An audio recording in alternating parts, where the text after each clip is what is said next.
Hello guys, welcome back to mind map classes. Mind map classes में आपका स्वागत है। मैंने एक लास्ट लेक्चर में मैंने स्ट्रीम किया था। उस स्ट्रीम में हमने ये देखा था कि सिमुलेशन का इंट्रोडक्शन देखा था और सिमुलेशन के एडवांटेज और डिसएडवांटेज देखे थे। हमने उस स्ट्रीम में प्रॉपरली अकॉर्डिंग टू सिलेबस ही गए थे। मैंने उस स्ट्रीम में पूरा सिलेबस शेयर कर रखा है। आप इस मैं उसको डिस्क्रिप्शन में दे दूंगा उसका लिंक, और आई बटन में भी दे दूंगा। आप उसको जाके वहाँ पे ग्रो थ्रू कर सकते हैं, राइट। तो हमने जैसे कि पिछले स्ट्रीम में ये देखा था, या फिर आपके पिछले लेक्चर में हमने ये देखा था कि एडवांटेजेस क्या हैं सिमुलेशन के, डिसएडवांटेजेस क्या हैं सिमुलेशन के, और सिमुलेशन होता क्या है, राइट। सो मैं उसका आज ब्रीफ कर देता हूँ। सिमुलेशन एक एक डिवाइस है, एक मेथड है, ठीक है, जिसमें हम लोग अपनी डिज़ायर्स को, अपने लॉजिकल को, हमारे अपने इनपुट्स को पुट करते हैं, राइट। जो हमें चाहिए होता है एज अ रिजल्ट, हम उसमें वो चीज़ें देते हैं। उसके अकॉर्डिंग हमें एक मैथमेटिकल मॉडल मिलता है, जिसके मैथमेटिकल मेथड से हम उसको सॉल्व करते हैं। उससे हमें अपना जो डिज़ायर्ड रिजल्ट होता है वो हमें मिल जाता है, मतलब हमें एक तरीके से पॉसिबिलिटीज़ मिल जाती हैं। जैसे कि मैंने उसमें एडवांटेज डिसएडवांटेजेस भी बताया था। जो मैंने एग्जांपल्स दिए थे वही एग्जांपल हमारे एडवांटेज और डिसएडवांटेजेस में भी थे।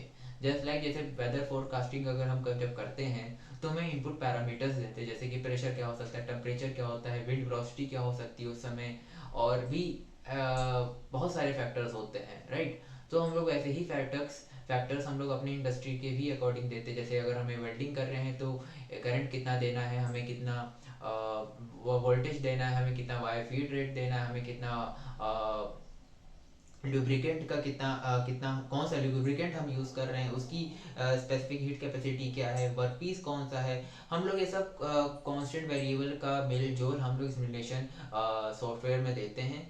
उसमें हम लोग क्या होता है, उससे हमें एक आउटपुट मिलता है। उस आउटपुट से हम लोग जज कर सकते हैं कि क्या क्या हमारी पॉसिबिलिटीज़ हो सकती हैं अगर हम ये सब चीज़ें करेंगे, मतलब अगर हम ये ऐसा करेंगे तो ऐसा होगा, या फिर मतलब केसेस हम लोग दे देते हैं एक तरीके से एक सिमुलेशन सॉफ्टवेयर को, राइट।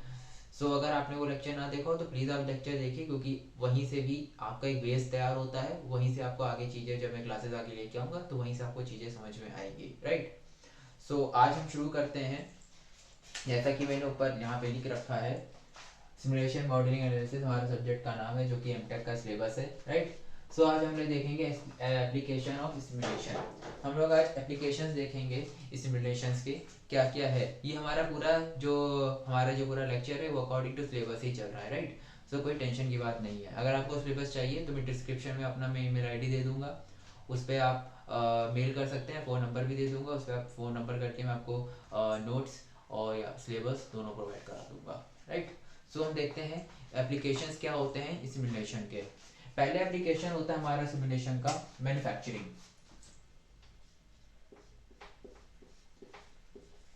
अब मैन्युफैक्चरिंग में कैसे होता है, सोचिए अब जरा, राइट। अब यहाँ पे नोट डाउन भी कर सकते हैं, देखते देखते नोट डाउन भी कर सकते हैं। अब मैन्युफैक्चरिंग में कैसे सिमुलेशन का प्रयोग होता है। आप एक एग्जांपल लीजिए, आपने एक इंडस्ट्री लगाई, राइट। आपने एक इंडस्ट्री लगाई, अब आपको कुछ मैन्युफैक्चर करना है। मान लीजिए आपको कुछ मैन्युफैक्चरिंग, आपको कास्टिंग करनी है, कुछ मैन्युफैक्चरिंग इंडस्ट्री लगा दी, आपको कुछ करना है, ठीक है। अब आपके पास क्या है, आपके पास रॉ मटेरियल है, आपके पास मशीन्स हैं, आपके पास वर्कर्स हैं, आपके पास हर चीज़ है, कैपिटल भी है आपके पास लैंड भी है, आपके पास हर चीज़ है, राइट।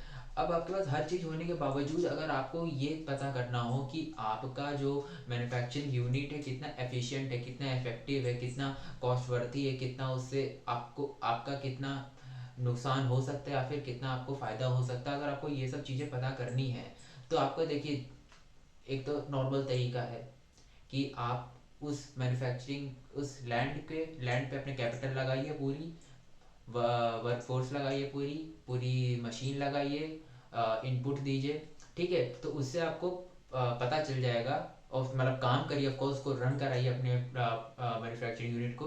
तब आपको पता चलेगा कि क्या क्या प्रॉब्लम्स आ रही हैं, कितना एक वर्कर पे, जैसे मैं एक वर्कर यहाँ पे खड़ा हूँ, दूसरा वर्कर यहाँ पे खड़ा है, ठीक है, दो वर्कर है, एक वर्कर ये है, पेन मान लीजिए वर्कर है, मैं एक और सेकंड वर्कर हूँ।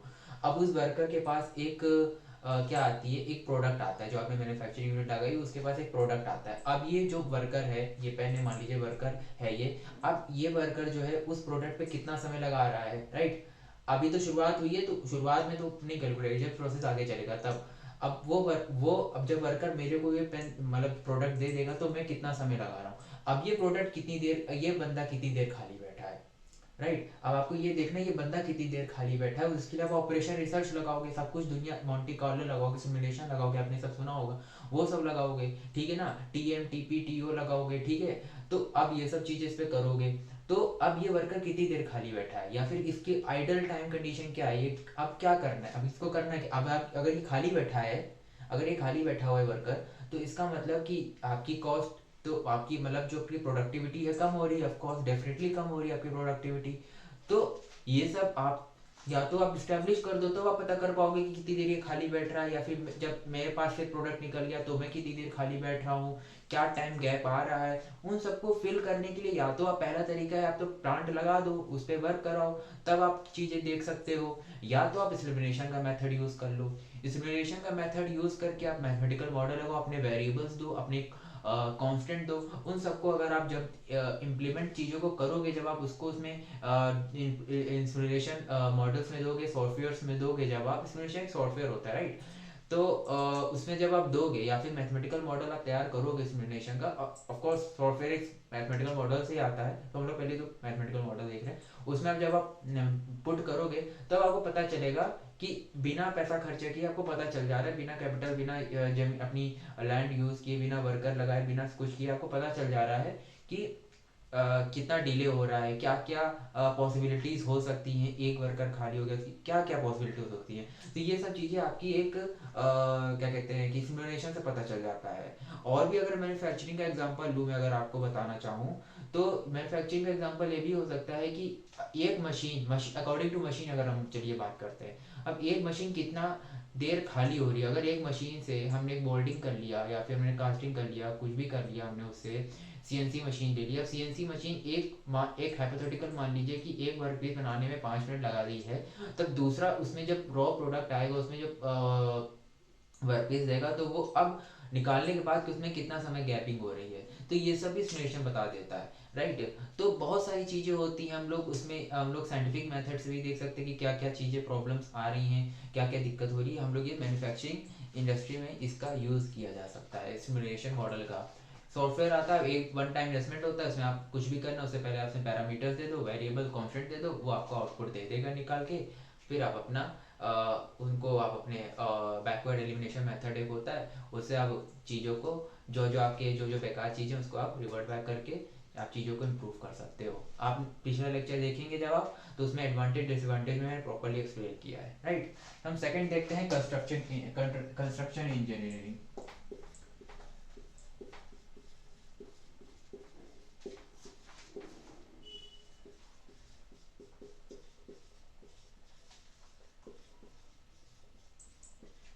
अब हम देखते हैं कंस्ट्रक्शन साइट में, देख लीजिए, आप लिख लीजिए कंस्ट्रक्शन साइट में कैसे इसका यूज़ होता है।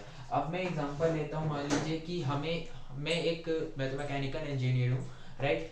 अभी तो प्रोडक्शन भी हूँ, एमटेक किया हुआ है, तो अब क्या है कि मान लीजिए कि मैं एक सिविल इंजीनियर हूँ, राइट। सो अगर मेरे को अगर एक रूम तैयार करना है, या फिर मुझे एक बिल्डिंग तैयार करनी है, और जो जो हमारे क्लाइंट हैं उनने बोला कि you have to build a building which can carry 20,000 ton of weight, right. Hypothetically मान लीजिए आप ऐसा। तो मैंने कहा कि ठीक है यार, इतना करना है, तो मैंने फॉर्मूला वॉर्मूला सब कुछ लगाया, ठीक है, सब कुछ किया। मैंने कहा ये 3 पिलर, मान लीजिए 3 पिलर है, इस 3 पिलर पे हमें ये बिल्डिंग खड़ी कर देंगे तो चीज़ें हो जाएंगी, राइट। अभी क्या है, अभी सिमुलेशन की बात ना करिए, अगर आप ऐसे नॉर्मल देखिए, मैं गया, मैंने एक कर दिया, 20,000 टन का वेट आया, बिल्डिंग टूट गई, राइट। ये हो गया कन्वेंशनल प्रोसेस, जिसमें हमने एक्सपेरिमेंट करके देखा, राइट। इसमें हमारी कितनी कैपिटल लगी आप सोच भी नहीं सकते हो, बहुत लगी होगी, हजारों मतलब 100 करोड़ों के पास पास तो लगी गई होगी, ठीक है। तो इतनी कैपिटल लगी, हमारा पूरा बर्बाद हो गया। अब उससे हमें पता तो चल गया, और रिजल्ट तो हमें मिल गया कि यार, कि इतने करने पर, है ना, मतलब इतना रिइंफोर्समेंट देने पर, इतनी हमें रोड्स लगाने पर, इतनी हमें सीमेंट सब कुछ लगाने पर इतना क्या कितना हमें कितना बियर कर सकता है, ठीक है, हमें ये पता चल गया, पर उस एट व्हाट कॉस्ट कि हमारा पैसा लग गया, ठीक है, करोड़ों रुपए लग गए। अब उससे बचने के लिए हमें क्या करना होगा, उससे बचने के लिए हम सिमुलेशन का यूज करेंगे, राइट। आपने देखा होगा चीजों को कि जब आप ऑटो कैड सीखते हो तो वहाँ पे सॉलिड वर्क्स होता है, बहुत सारे होते हैं, उसमें मशीन पे लोडिंग लगाते हैं, कितना मशीन क्या चीज़ों को कितना लोड बियर कर सकती है, क्या कर सकती है, वही चीज़ उसमें होता है कि हम लोग सिमुलेशन मॉडल तैयार करते हैं, उसमें क्या होता है कि हम लोग उसमें भी सिंपल सी बात वही चीज़, हर जगह की कॉन्सेप्ट है, कॉन्सेप्ट पकड़ के रखिएगा, सब कुछ याद रहेगा, वेरिएबल्स और कांस्टेंट, राइट। सिमुलेशन का पूरा मॉडल ही वेरिएबल और कांस्टेंट पे टिका हुआ है। मतलब आप ऑफ कोर्स आप दोगे क्या, आप फॉर्मूला थोड़ी ना दे दोगे, मतलब आप सॉफ्टवेयर को ही सॉफ्टवेयर दे रहे हो कि आप बताओ कि हमें क्या होगा, ऐसा नहीं। आप जो आपके माइंड में होगा, जो आपको रिक्वायरमेंट्स होगी, जो आपको जो आउटपुट्स चाहिए होगा, वही तो दोगे ना, in the form of variable constant. तब दोगे कि हमें 20,000 टन का लोड डालना है, हमें ये 3 पिलर देंगे तो क्या होगा, हमें इतनी सरिया लगानी होगी तो क्या होगा, इतना सीमेंट लगाना होगा तो क्या होगा। मतलब आप ऐसे ऐसे वेरिएबल्स दोगे, कुछ कांस्टेंट मान लीजिए वर्कर्स कांस्टेंट कर दिए कि 1,000 वर्कर हमें लगाने हैं, तो इस तरह आपने लगा दिए, तो वो आपको एक मॉडल तैयार करके दे देगा कि भाई साहब आपको इस, अगर आप मतलब एक टबूची मॉडल तैयार करके दे देगा, उसमें क्या होगा, आपके मिक्सअप रहेगा, पूरा चार्ट बना रहेगा, उसमें क्या होगा, उसके अकॉर्डिंग आप क्या कर सकते हो, देख सकते हो कि कौन कौन से पैरामीटर से क्या क्या रिजल्ट हमें मिल सकता है। जो आपका रिजल्ट 2,000 टन या फिर जो भी मैंने आपको बोला भी, या 20,000 टन आप बोल दो, ठीक है, उसके क्लोज या फिर वही जो आपके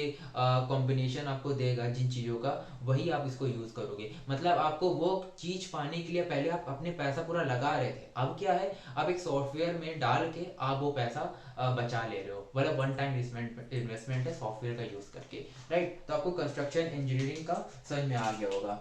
अब हम देखते हैं third point, military application.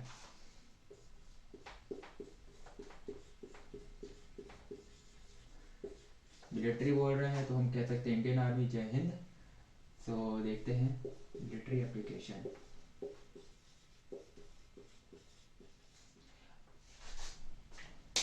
Military applications. अब मिलिट्री एप्लीकेशन से कैसे यूज होता है सिमुलेशन, कैसे यूज हो सकता है। अब मिलिट्री एप्लीकेशन में अगर आपको यूज करना है सिमुलेशन, तो आपको करना क्या होगा, आपको सिंपल सा क्या है कि आपको बोला गया कि 10 लोग हैं, 10 आर्मी हैं, ठीक है, 10 इंडियन आर्मी हैं, ठीक है, उनको किसी एनिमी के साथ लड़ने हमें भेजना है, ठीक है। तो हम पहले आप हाइपोथेटिकली तो सोचोगे ना कि यार वहाँ पे 10 लोग हैं, हमारी एक बंदा 100 लोगों के बराबर है, 10 लोग 1,000 लोगों के बराबर आराम से फाइट कर लेंगे, कॉम्पिटिट कर लेंगे, ठीक है ना। तो इस तरह आपने हाइपोथेटिकली सोचा है। अब उसमें क्या, कितने एनिमेशन लगेंगे, कितने गन्स लगेंगी, क्या क्या चीज़ें एक इंडियन आर्मी के साथ या फिर एक सोल्जर के साथ हो सकती हैं, क्या क्या हो सकता है पॉसिबिलिटीज़, उनको जिताने के लिए हम क्या क्या चीज़ें कर सकते हैं, या फिर हमें कितना पीछे से बैकवर्ड फोर्स देना होगा, बैकवर्ड फोर्स मतलब धक्का नहीं, मतलब पीछे उनको कितना सपोर्ट देना होगा, क्या क्या होगा। तो वो सब मिलिट्री एप्लीकेशंस में आता है, क्या क्या, जैसे कि अगर आप ये सोचिए कि सिंपल सोचो नहीं, वॉर का सिनेरियो लो, जैसे आप गेम खेलते हो कि हाँ क्या क्या चीज़ें आपकी हो सकती है, सिमुलेट किया जाता है, राइट, आपको ट्रेनिंग भी दी जा सकती है उसमें। तो मिलिट्री एप्लीकेशंस में भी ये सब इस तरह यूज़ किया जा सकता है कि किस तरह आप चीज़ों को, आप एक आर्मी मैन को कैसे आप इम्प्रूव कर रहे हो, उसकी स्किल्स को कैसे आप इम्प्रूव कर रहे हो, ठीक है। अब हम नेक्स्ट पॉइंट देखते हैं, इंपॉर्टेंट है अपने पॉइंट्स अपनी फील्ड से, लॉजिस्टिक सप्लाई चेन।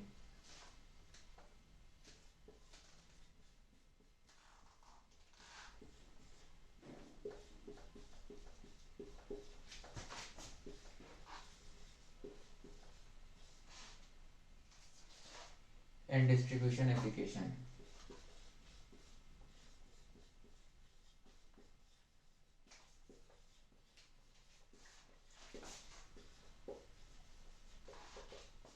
अब लॉजिस्टिक आप समझते हो, लॉजिस्टिक मतलब वो चीज़ जहाँ सामान वामान से रिलेटेड होता है, लॉजिस्टिक आपका कितना सामान है, कितना आपके पास इन्वेंट्री है, कितना आपके पास क्या है, तो लॉजिस्टिक से आप इसको देख लीजिए, logistic supply chain and distribution application.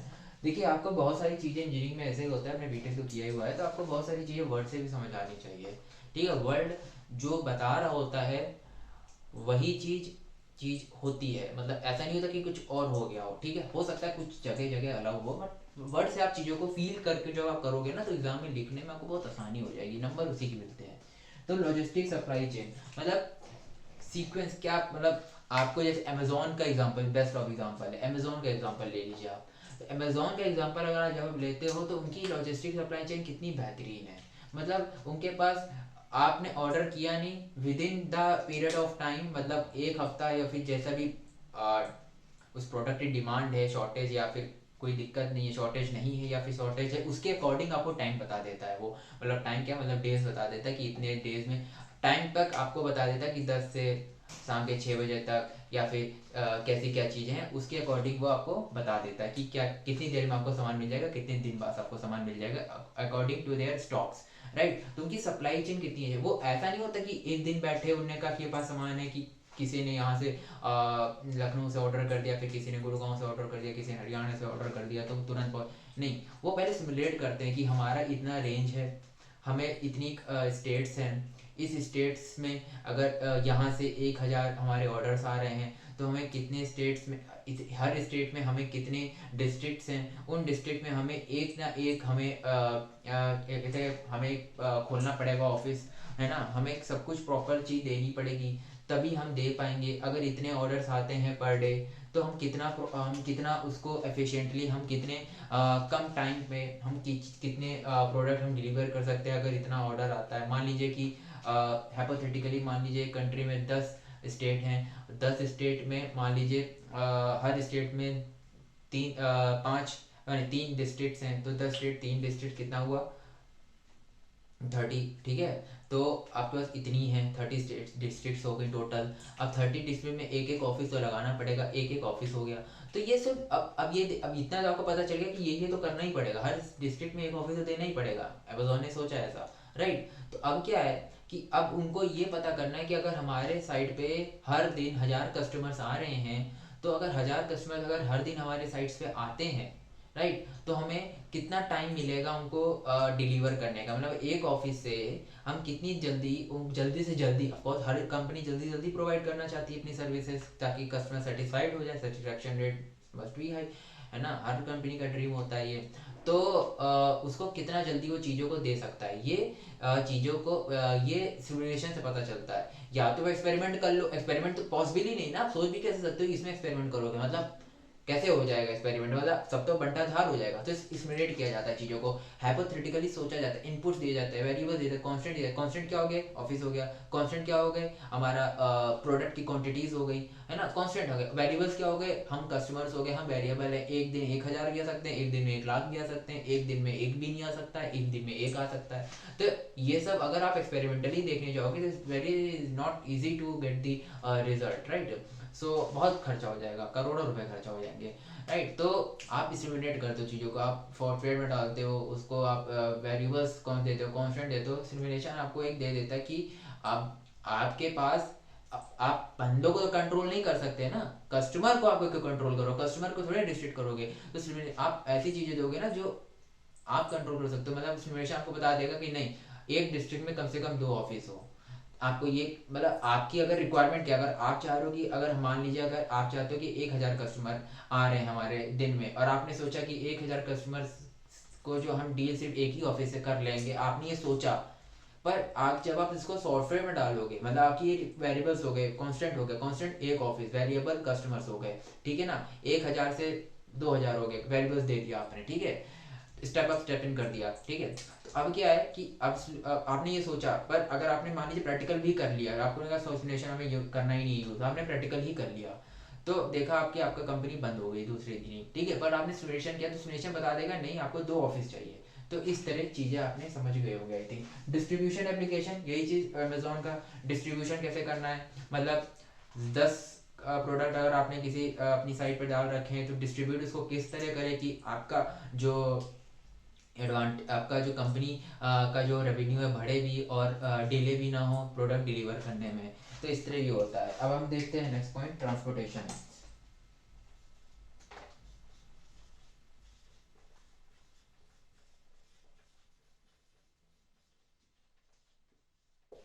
Transportation बहुत इजी एग्जांपल रोज के टाइम पे आप जब देखते होगे कि भाई साहब ओला वाले या फिर उबर वाले या फिर कोई भी कंपनी, ठीक है ना, रैपिडो, कुछ भी ले लो आप, ठीक है ना। तो उसमें क्या होता है ना कि वो भी पहले करते हैं कि ये सिमुलेट करते हैं कि हमें, जैसे फिर से एक सिंपल सा एग्जांपल लेते हैं, आराम से सीधा साधा एग्जांपल लेते हैं। एक कंट्री में 10 स्टेट है, 10 स्टेट में 10 डिस्ट्रिक्ट या फिर 3 डिस्ट्रिक्ट है, 30 कंट्री 30 डिस्ट्रिक्ट हो गए टोटल एक कंट्री में। ठीक है ना। अब क्या है, मान लीजिए कोई एक ट्रैवलिंग एजेंसी या फिर एक जो ट्रांसपोर्टेशन प्रोवाइड कराती है, मैंने ट्रांसपोर्टेशन प्रोवाइड कराना है, चलिए ठीक है, उस कंट्री में हमें मुझे ट्रांसपोर्टेशन प्रोवाइड कराना है। तो अब क्या है, या तो पहले मैं जाऊं लगा दूं, और पता चले डिमांड ही उतनी ज़्यादा नहीं है लोगों की सर्विस लेने के लिए, रिक्वायरमेंट्स ही ज़्यादा नहीं होगी। अब क्या प्रॉब्लम आएगी, मैंने जो अपनी कैपिटल खर्चा की होगी सब वेस्ट हो गया। ठीक है ना, माइनस में चला गया। मतलब मैंने पहले एक्सपेरिमेंट किया, पर कुछ उससे पता तो चल गया कि हाँ ये फेल है।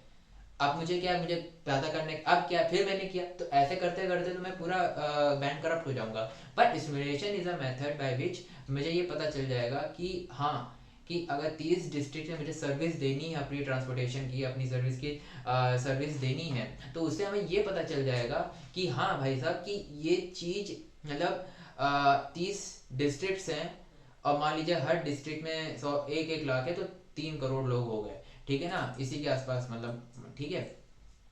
तो इस तरह लोग हैं।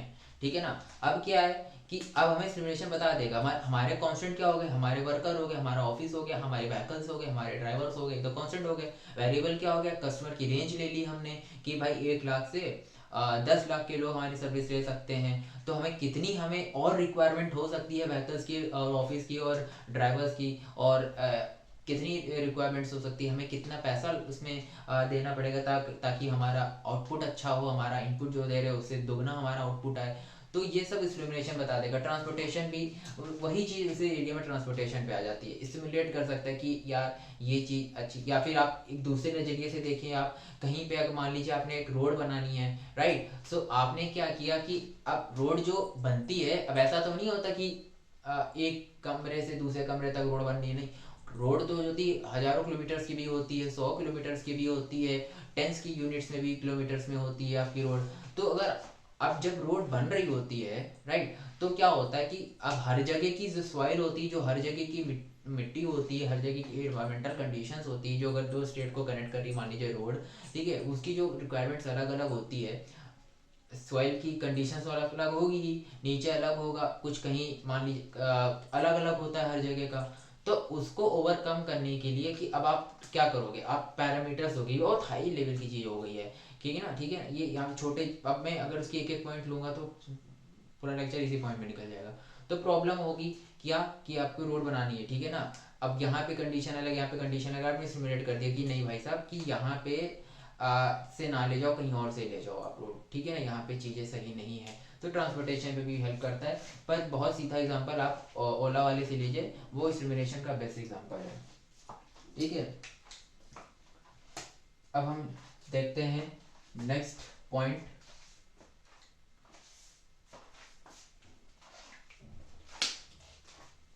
को नोट कर लीजिए आप।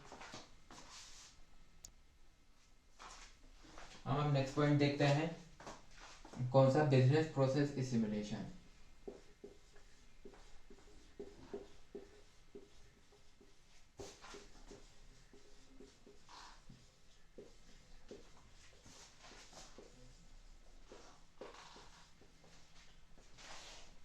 एक और लिख दे रहा हूँ,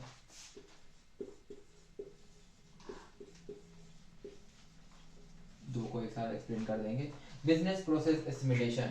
अभी हमने जितने एग्जांपल लिए सब बिजनेस से तो रिलेटेड है भाई। इंजीनियर भी पैसा कमाने के लिए पड़ता है, बिजनेसमैन भी पैसा कमाने के लिए काम करता है, तो हर चीज मेन अल्टीमेट एंड क्या हमारा, मनी।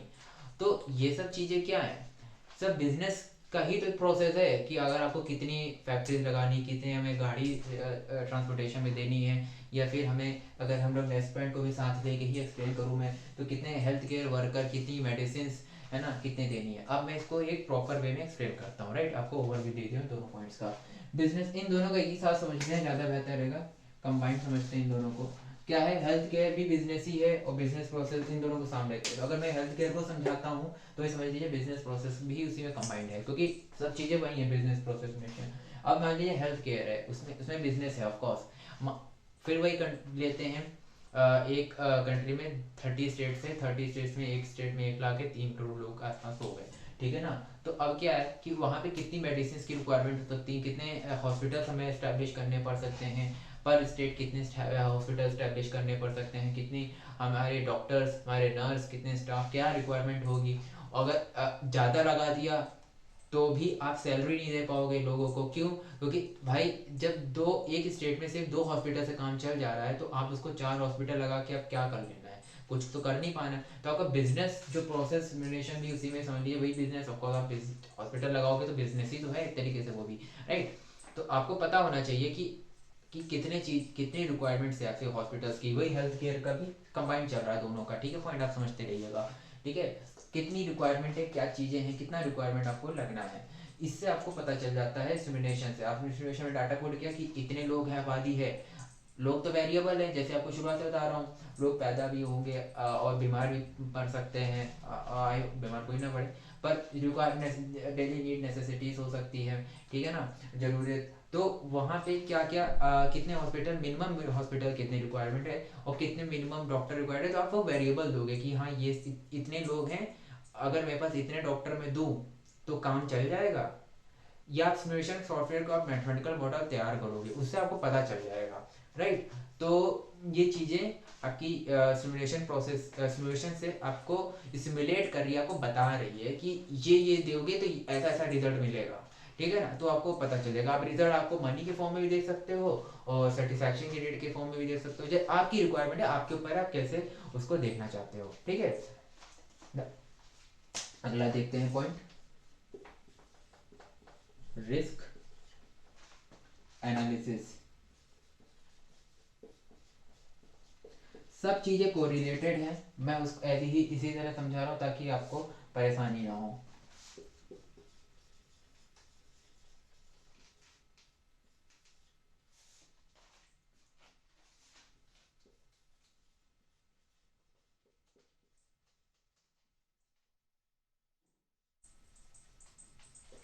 अब रिस्क एनालिसिस, अब जो आपके हेल्थ के, अब जो आपके पॉइंट्स देख लीजिए, पढ़ लीजिए। Risk analysis, insurance, option pricing. अब क्या होता है, जैसे आपने कोई बीमारी की बात नहीं करेंगे, हम लोग 3 साल से परेशान है, हम नॉर्मल किसी चीज़ की बात कर लेते हैं। मान लीजिए कोई आपने प्रोडक्ट खरीदा है, आपने उस प्रोडक्ट आपने रखा हुआ है घर पे, ठीक है ना। वो प्रोडक्ट इलेक्ट्रॉनिकल प्रोडक्ट है, वो ख़राब हो गया, ठीक है ना। अब उसका आपने इंश्योरेंस करा रखा है कि अगर वो ख़राब हो गया तो उसका आपको पैसा मिल जाएगा, कि जित मान लीजिए 1,000 का है तो इंश्योरेंस करा रखा है तो उसका आपको 90% 80% जैसा भी है, आपको उसका पैसा वापस मिल जाना है, ठीक है ना। ये अभी आपने इंश्योरेंस करा दिया है। अब ये अभी मैंने एज अ कस्टमर बात करी, ठीक है। अब इसी को एक एज अ बिजनेस मैन सोचते हैं। एक बिजनेस मैन खड़ा है, उसने कहा कि मैं ये इलेक्ट्रॉनिक प्रोडक्ट देने वाला हूँ।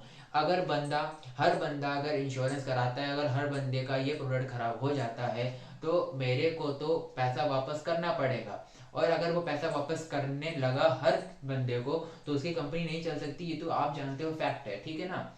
तो क्या है, आप सिमुलेट करोगे, मैंने 100 हजार लेते हैं, 1,000 प्रोडक्ट अगर मैंने बेचा, 1,000 प्रोडक्ट अगर मैंने बेचा, 1,000 में से किसी, अगर 1,000 में से 1,000 लोगों ने भी इंश्योरेंस करा लिया, तो उसमें से कितने लोग, कितने मेरे प्रोडक्ट में कितना दम है कि खराब ना हो, और कितना खराब प्रोडक्ट है आपको पता होना चाहिए। क्या कितनी पॉसिबिलिटीज़ हैं कि कितने लोग मेरे से इंश्योरेंस क्लेम करने आ सकते हैं, ठीक है ना। ये आपको पता होना चाहिए, ठीक है ना। अगर 1,000 लोगों को आपने भेजा, मान लीजिए आपने मान के चला, आपको पता नहीं है, आपने सिमुलेशन यूज़ नहीं किया, आप मैन्युफैक्चरर हो, आप सामान बेच रहे हो, आपने इंश्योरेंस सबने करा रखा है, मैंने आपसे इंश्योरेंस करा लिया है। अब आपको पता नहीं कि मैं इंश्योरेंस लेने आऊँगा कि नहीं आऊँगा, मेरे जैसे 100 लोग और इंश्योरेंस इलेक्ट्रॉनिक प्रोडक्ट का लेने आएंगे कि नहीं आएंगे, आपको नहीं पता है। आपने सोचा मैं सिमुलेशन यूज़ नहीं करूँगा, ऐसे ही काम करता है बिल्कुल आराम से, ठीक है। अब 100 के 100 लोग आ गए, आपने तो सबको पैसा वापस करना ही पड़ गया ना। तो मतलब आपकी तो कंपनी बंद कर गई, क्योंकि आप तो वर्कर्स को भी कहाँ से पैसा देने वाले हो, कहीं से नहीं दे पाओगे, ठीक है ना। तो ये चीज़ क्या हुई, अब यहाँ से प्रॉब्लम क्रिएट होती है कि हम कैसे कैसे इसी सिमुलेशन का यूज़ होता है। वेरिएबल्स हो गए, कस्टमर्स हो गए, और हमारा प्रोडक्ट हो गया, हमारे इंश्योरेंस हो गया कॉन्स्टेंट, की भाई इंश्योरेंस यही है, इतना ही है, इतने तक का इंश्योरेंस आपको क्लेम वापस करेंगे, ये चीज़ होगी। तो आपको पहले से आपने सिमुलेट करके पता कर लिया कि क्या प्राइसिंग रखनी चाहिए, कि हमारा इंश्योरेंस भी हो, जैसे यहाँ पे पॉइंट है कि आप प्राइसिंग रखनी चाहिए कि हमारा इंश्योरेंस भी क्लेम कोई करने आ जाए उस इलेक्ट्रॉनिक प्रोडक्ट का, तो उस हमें कंपनी को नुकसान ना झेलना पड़े और हमें प्रोडक्ट हमेशा अच्छा बनाना है। ये बिजनेस प्रोसेस सिमुलेशन में आ गया, सब इंटर रिलेटेड है चीज़ें। आप प्रॉपरली अगर सुनेंगे, समझेंगे, कोई डाउट होगा कमेंट में बोलिएगा, मैं ऑफकोर्स उसका मैं सोल्यूशन बताऊंगा आपको। ठीक है ना। नेक्स्ट पॉइंट देखते हैं, कॉल सेंटर एनालिसिस। सबसे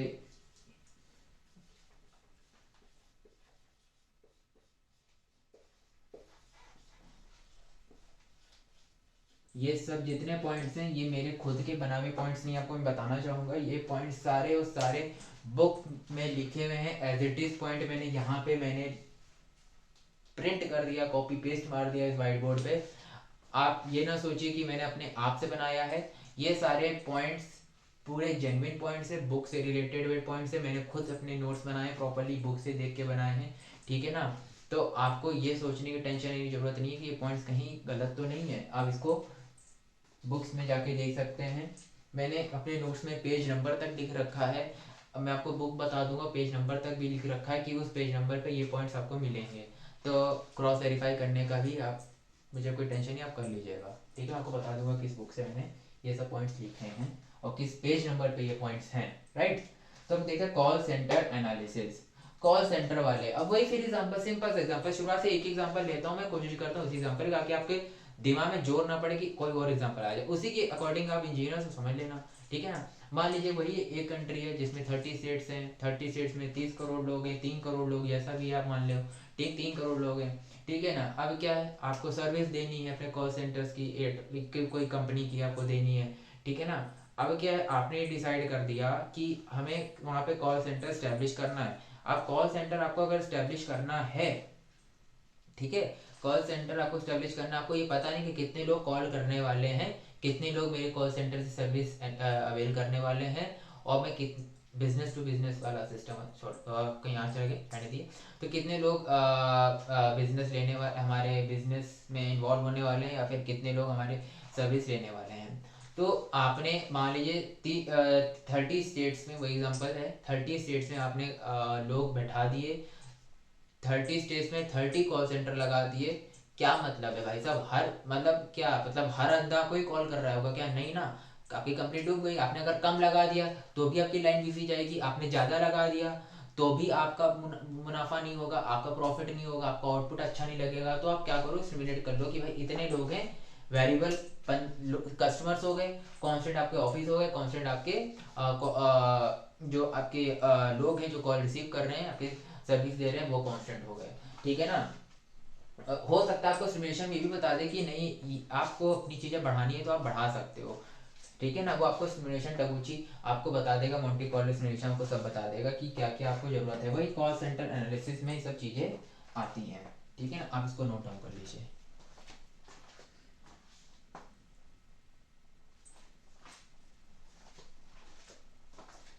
राइट।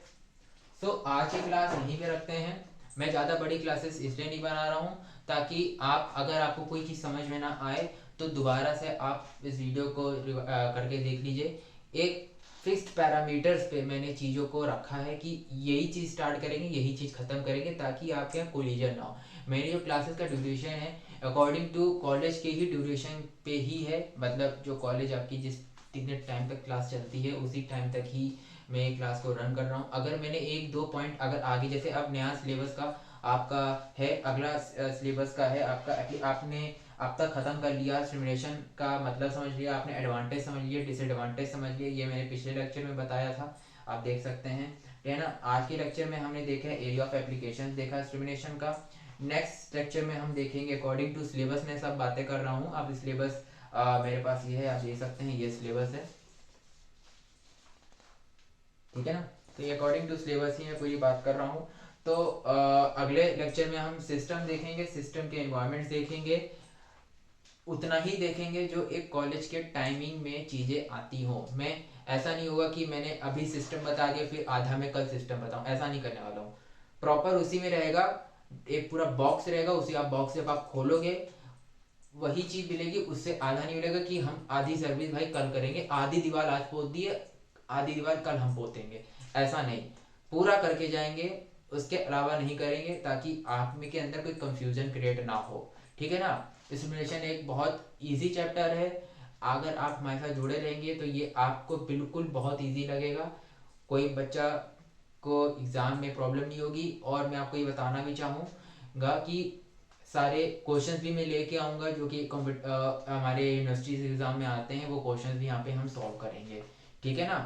सो अगर आपको वीडियो अच्छा लगा हो तो प्लीज़ इस वीडियो को लाइक करें, शेयर करें, सब्सक्राइब करें। अपने और एमटेक के स्टूडेंट्स को ये वीडियो शेयर करें, ताकि मुझे भी मोटिवेशन मिले और मैं और अच्छा अच्छा कंटेंट आपके लिए लाता रहूं। ठीक है। सो आज के लिए इतना ही। अगर आपको नोट्स की रिक्वायरमेंट हो, मैं डिस्क्रिप्शन में अपना फ़ोन नंबर, ईमेल आईडी मैं लिख दूंगा। उससे आप जाके डेफिनेटली मेरे को कांटेक्ट करके नोट्स की रिक्वायरमेंट कर सकते हैं। So thank you very much.